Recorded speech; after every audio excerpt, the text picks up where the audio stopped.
Kamusta ka, Lola? Ayos na. Ayos lang. Ay, talaga na. Ayos lang. Pati si Princess naman nila din oh. Baka gusto nyo tayo magkantahan muna ng kantang pasimbahan. O sige, kantahan mo. Ayos lang sa inyo. Kukunin ko lang yung ukulele, ha? Ito. Tayo kakanta para tayo makapag praising sa ating Panginoon na. Alam niyo pa yung kantang kinakanta natin sa simbahan? Alam niyo pa?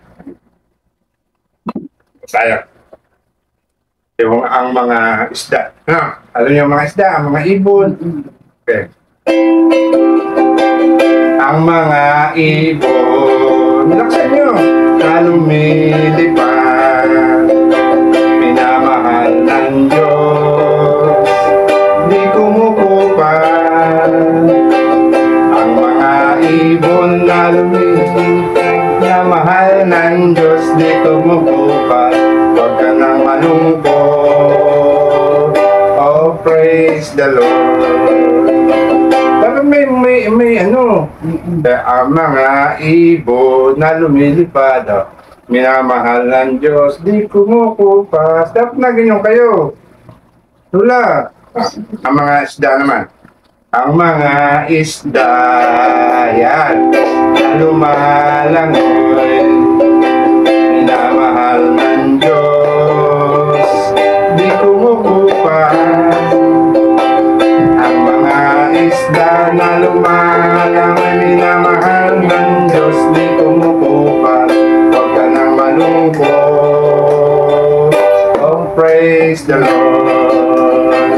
Ang mga lola, katulad ni Lola, minamahal ng Diyos, di kumukupas. Ang mga lola,